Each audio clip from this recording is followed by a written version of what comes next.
Hello hi ನಮಸ್ಕಾರ friends, welcome back to my channel. ನಾನು ನಿಮ್ಮ ಗೆಳತಿ ಸನ್ನಿಧಿ. ನಾವು ನೀಟಾಗಿ ಡ್ರೆಸ್ಸು ಮೇಕಪ್ಪು ಮಾಡಿಕೊಂಡು ಹೊರಟಾಗ ಎಲ್ಲರೂ ನಮ್ಮನ್ನೇ ನೋಡಬೇಕು ಅನ್ನೋದು ತುಂಬ ಜನಗಳ ಆಸೆ. ಎಷ್ಟೇ ಮೇಕಪ್ ಮಾಡಿಕೊಂಡ್ರು ನಮ್ಮ ಮುಖದಲ್ಲಿ ಕಳ ಅನ್ನೋದಿರೋದಿಲ್ಲ, ಹೊಳಪು ಅನ್ನೋದಿರಲ್ಲ. ಸೊ ಅದಕ್ಕಾಗಿ ನಮ್ಮ ಮುಖದಲ್ಲಿ ಲವಲವಿಕೆಯೂ ಕಡಿಮೆ ಆಗುತ್ತದೆ. ಈ ಥರ ಆಗಬಾರ್ದು ಅಂದರೆ ನಾವು ಮನೆಯಲ್ಲೇ ಕೆಲವೊಂದು ಟಿಪ್ಸ್ಗಳನ್ನು ಫಾಲೋ ಮಾಡಬೇಕಾಗುತ್ತೆ. ಅವು ಯಾವ್ಯಾವುದು ಅನ್ನೋದನ್ನು ತಿಳಿಸ್ಕೊಡ್ತಾ ಹೋಗ್ತೀನಿ. ಬನ್ನಿ ನೋಡೋಣ. ಚಾನಲ್ಗೆ ಸಬ್ಸ್ಕ್ರೈಬ್ ಮಾಡಿ, ಲೈಕ್ ಮಾಡಿ ಅಂತ ಹೇಳ್ತಾ, ಟಿಪ್ ನಂಬರ್ 1, ಚಳಿಗಾಲದಲ್ಲಿ ಕೊಬ್ಬರಿ ಎಣ್ಣೆಯಲ್ಲಿ ಒಂದೆರಡು ಹರಳೆಣ್ಣೆಯನ್ನು ಹಾಕಿ ಮಿಕ್ಸ್ ಮಾಡಿ ಅದನ್ನು ಉಪಯೋಗಿಸೋದ್ರಿಂದ ಕೊಬ್ಬರಿ ಎಣ್ಣೆ ಗಟ್ಟಿಯಾಗುವುದಿಲ್ಲ. ಟಿಪ್ ನಂಬರ್ 2, ಸ್ವಲ್ಪ ಕೆರೆ ಸೊಪ್ಪನ್ನು ಸುಟ್ಟು ಅದರ ಬೂದಿ ನೀರಿನಲ್ಲಿ ನೆನೆ ಹಾಕಿ ಮಿಕ್ಸ್ ಮಾಡಿ ಮುಖಕ್ಕೆ ಹಚ್ಚುವುದರಿಂದ ಮೊಡವೆಗಳು ಮಾಯವಾಗುತ್ತವೆ. ಟಿಪ್ ನಂಬರ್ 3, ಕಣ್ಣುಗಳು ಆರೋಗ್ಯ ಉಪಯುಕ್ತವಾಗಿ ಸೊಪ್ಪಿನ ತರಕಾರಿ ಕಾಡಿಗೆ ಉಪಯೋಗಿಸುವುದು ತುಂಬಾ ಒಳ್ಳೆಯದು.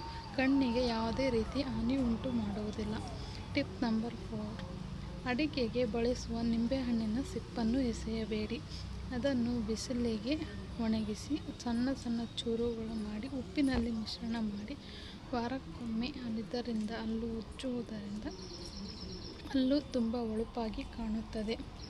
ಟಿಪ್ ನಂಬರ್ 6, ಬಿಸಿಯಾದ ಚಹಾ ಕಾಫಿ ಕುಡಿಯುವ ಮೊದಲು 1 ಗ್ಲಾಸ್ ನೀರು ಕುಡಿಯುವುದು ಉತ್ತಮ. ಇದು ನಿಮ್ಮ ತುಟಿಗೆ ಹಾನಿ ಮಾಡುವುದಿಲ್ಲ. ಟಿಪ್ ನಂಬರ್ 7, ದೇಹದಲ್ಲಿ ಕೈಕಾಲುಗಳು ಬೆನ್ನು ಭಾಗ ಬಿಸಿಲಿಗೆ ಒತ್ತಡದಿಂದ ಕಪ್ಪಾಗಿರುತ್ತದೆ. ಆ ಭಾಗಗಳಿಗೆ ನಿಂಬೆಹಣ್ಣು ಹುಳುಗಳನ್ನು ಚೆನ್ನಾಗಿ ಉಜ್ಜಿ ಅರ್ಧ ಗಂಟೆ ನಂತರ ಸ್ನಾನ ಮಾಡುವುದರಿಂದ ಚರ್ಮ ತುಂಬ ಚೆನ್ನಾಗಿ ಹೊಳೆಯುತ್ತದೆ. ಟಿಪ್ ನಂಬರ್ 8, ಕೊಬ್ಬರಿ ಎಣ್ಣೆಗೆ ಒಣಗಿದ ಕರಿಬೇವು ಎಲೆಗಳನ್ನು ಹಾಕಿ ಅದನ್ನು ಚೆನ್ನಾಗಿ ಕುದಿಸಿ ಆ ಮಿಶ್ರಣವನ್ನು ತಲೆ ಕೂದಲಿಗೆ ಹಚ್ಚುವುದರಿಂದ ಕೂದಲು ಬೆಳ್ಳಗೆ ಆಗುವುದು ಕಡಿಮೆ ಆಗುತ್ತದೆ. ಟಿಪ್ ನಂಬರ್ 9, ಮಲಗುವ ಮುನ್ನ ಮೈಗೆ ಸ್ವಲ್ಪ ಕೊಬ್ಬರಿ ಎಣ್ಣೆ ಹಚ್ಚಿ ಮಲಗುವುದರಿಂದ ನಿಮ್ಮ ತ್ವಚೆ ಆರೋಗ್ಯವಾಗಿರುತ್ತದೆ. ಟಿಪ್ ನಂಬರ್ 10, ಪ್ರತಿದಿನ ಬೆಳಗ್ಗೆ 1 ಗ್ಲಾಸ್ ಉಗುರು ಬೆಚ್ಚನೆ ನೀರು ಕುಡಿದು ನಿಮ್ಮ ಮೈಯಲ್ಲಿ ದೇಹದಲ್ಲಿ ಎಣ್ಣೆಯ ಅಂಶವನ್ನು ಪಿತ್ತ ಸಮಸ್ಯೆಯಿಂದ ಕಾಪಾಡಿಕೊಳ್ಳಬಹುದು.